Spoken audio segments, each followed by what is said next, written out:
कोविड-19 corona virus का संक्रमण का रोकथाम करने के लिए भारत सरकार के दिशा निर्देश के अनुसार अप्रैल 14 तक हमने लॉकडाउन जारी रखा था। उसके बाद मई 3 तक लॉकडाउन का एक्सटेंशन किया गया, परंतु इसमें जिन इलाकों में हॉटस्पॉट जनरेट नहीं हुए हो या क्लस्टर कंटेनमेंट नहीं कर रहे हैं, वहां पे अप्रैल 20 के बाद लॉकडाउन 2.0 मॉडिफाइड लॉकडाउन भी हम कहते हैं, कुछ छूट के साथ, कुछ रिलैक्सेशन के साथ देने की निर्णय हुआ है। और इस निर्णय के अनुसार जो चूरू जिले में, चूरू और सरदार शहर में जो कर्फ्यू ग्रस्त एरिया है, जिसे हमें हॉटस्पॉट एरिया भी माना हुआ है, उनके अलावा जिस जगह पे अभी तक कोई भी कोविड-19 के केस नहीं आए हो, वहां पे लॉकडाउन 2.0 का गतिविधियों की में कुछ रिलैक्शंस दिए जाएगी। इसमें कुछ प्रतिबंधित श्रेणी होंगे, जिसमें जो एयर ट्रैवल हो, ट्रेन की ट्रैवल हो और पब्लिक ट्रांसपोर्ट हो, ऑटो रिक्शा की ट्रांसपोर्ट हो, इन सबको हमने एक प्रतिबंधित श्रेणी में रखा है। उसके साथ साथ ही सभी धार्मिक संस्थान, कोई समारोह हो, धार्मिक समारोह हो या सांस्कृतिक समारोह हो, और जो धारा 144 के जो अनुपालना में जो भी गतिविधियां हमने रिस्ट्रिक्ट किए हो, वो सभी इस प्रतिबंधित श्रेणी में रहेंगे। इसके अलावा कुछ चीजों में हमें रिलैक्सेशन देने की व्यवस्था की है। इसमें पहले तो है जो दुकानों में अभी जो एसेंशियल सप्लाईज की दुकानें थी, जो राशन की सामान है, मेडिकल की सप्लाई है, उसमें हमने उनको ओपन करके रखा था। अभी उसका दायरा बढ़ाते हुए कुछ हद तक जो पशु आहार, एग्रीकल्चर के इक्विपमेंट्स, एग्रीकल्चर के प्रोडक्ट्स हो सकते हैं, सोविंग के लिए जो जरूरत पड़ी हुई दानों की जो शॉप्स होते हैं, या कुछ ऐसी शॉप्स हो सकते हैं जो हमारी परमिटेड व्हीकल्स को मरम्मत करते हैं, उन सबको हमने अलाउ करेंगे। अगर ये पास सिस्टम इनकी जरूरत नहीं है और ये व्यक्ति हमारा जो दुकानों को खोल सकते हैं, परंतु ये रिस्ट्रिक्टेड यूज में होगा। वो एसेंशियल कमोडिटी की श्रेणी में जो आते हैं उन्हीं पर ये लागू रहेगा। उसी के साथ साथ जो कंस्ट्रक्शन एक्टिविटी है, उन पे भी कुछ रिलैक्सेशन है।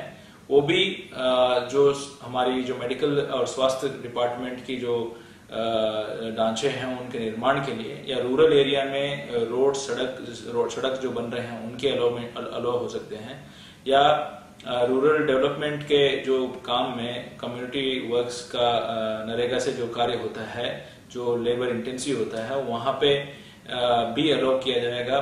और उसके साथ साथ जो ऊर्जा विभाग के काम हो या इरिगेशन, पीएचडी का जो कंस्ट्रक्शन रिलेटेड वर्क्स हैं, उनको हम अलाउ करेंगे। इनकी जो वर्क जो है, में हमेशा ये ध्यान रखना पड़ेगा इनमें कि सोशल डिस्टेंसिंग और मास्क पहनना और अपना हैंड सैनिटाइजेशन करना इसमें कंपल्सरी रहेगा।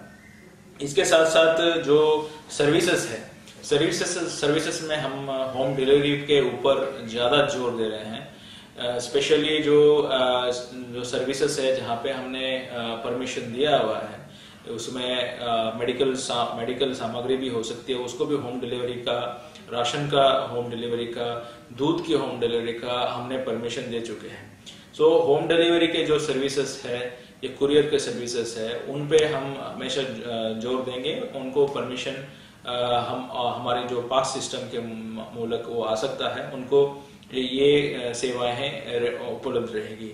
उसके साथ साथ जो आईटी और आईटीएस जो हमारी कम्युनिकेशन सिस्टम को अप करके रखते हैं, टेलीकॉम सर्विसेज के हैं, उनके लिए भी जो है फ्री मूवमेंट रहेगा। उनकी जो डिपार्टमेंट है, उनके डिपार्टमेंट हो या कंपनी हो, जो आईडी कार्ड देते थे, उसी से उनका पास सिस्टम माना जाएगा। और जो इंडस्ट्रीज के बात आती हैं, तो इंडस्ट्रीज में भी लॉकडाउन 2.0 में रूरल एरिया में छूट मिली हुई है। स्पेशली जो मेडिकल के जो प्रोडक्ट्स बनाते हैं, या जो एसेंशियल कमोडिटीज है उनकी प्रोडक्ट्स बनाते हैं, या उन जो इकाई है जहां पे लेबर उसी परिसर में रहते हैं, तो उनको भी परमिशन दिया हुआ है। जो रिको क्षेत्र है, जो नगर पालिका यानी म्युनिसिपल एरिया से बाहर है, उनको भी जो हमारे जो इंडस्ट्रीज चलाने की परमिशंस दी हुई है। अगर इन व्यक्तियों की मूवमेंट के लिए पास की जरूरत पड़े तो वो पास जो सिस्टम है वो हमारे ई पास सिस्टम में देने के बाद जो GMDIC द्वारा उनको पास दिया जाएगा। जो इकाई अपना एम्प्लॉयज को या अपना लेबर्स को अपना एरिया में रखती है, अपना परिसर में रखती है, तो उनकी कोई पास की जरूरत नहीं रहेगी। उसी तरीके से जो कुछ छूट जो है, जो मूवमेंट्स ऑफ गुड्स में भी जो पहले था वही रहेगा। उसके साथ साथ जो ट्रेन की मूवमेंट्स में जो गुड्स के व्हीकल की मूवमेंट होगी, या जो हमारे जो व्हीकल्स है, ट्रक्स है, या जो एग्रीकल्चर प्रोडक्ट में जो थ्रेशर्स जाते थे, कंबाइंड हार्वेस्टर्स जाते थे, उनको भी जो है वो छूट रहेगी मूवमेंट के लिए। यह जो छूट प्रदान की गई है उनके लिए उनकी कोई पास सिस्टम की जरूरत नहीं रहेगी। उसी के साथ साथ जो वेयर हाउसेस है, जो गोदाम से, उनका भी जो ऑपरेशंस है उसमें भी हमने छूट दे रखी है। जैसे कि FCI का गोदाम हो या हमारी जो एसेंशियल और उचित मूल्य दुकान की जो हो, उनमें भी ये छूट लागू रहेगी। तो स्पेशली ये जो छूट है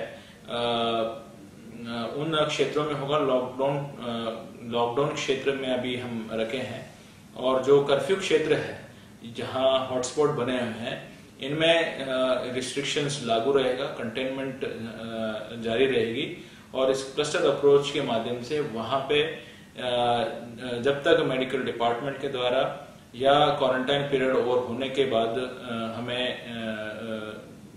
ये कंफर्म नहीं होता कि यहाँ पे कम्युनिटी स्प्रेडिंग नहीं है, तब तक ये जो कर्फ्यू का पीरियड एक्सटेंड नहीं हो सकता, तब तक रहेगी।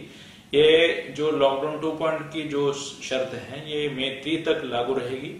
और मैं सभी से निवेदन करूंगा कि आप जरूर ये सभी चीजों का ध्यान रखते हुए, सभी चीजों में हमें कुछ दिमाग में रखने वाली बात हमेशा यही रहेगी कि आपको सोशल डिस्टेंसिंग मेंटेन करके रखना पड़ेगा, सेल्फ हाइजीन को ध्यान रखना पड़ेगा, हाथ धोना, अपने हाथ को सैनिटाइजर करना। अगर कोई हम एम्प्लॉयज को रखते हैं उनको भी वही व्यवस्था करवाना, उनको भी मास्क पहुंचाना, ये भी आपको सुनिश्चित करना पड़ेगा। अगर कोई ऐसा राशन की दुकान हो या अन्य दुकान हो या कोई इंडस्ट्री हो, अगर ये कोई भी प्रिंसिपल को फॉलो नहीं करता तो हम उसको क्लोज करने में प्रतिबद्ध रहेंगे।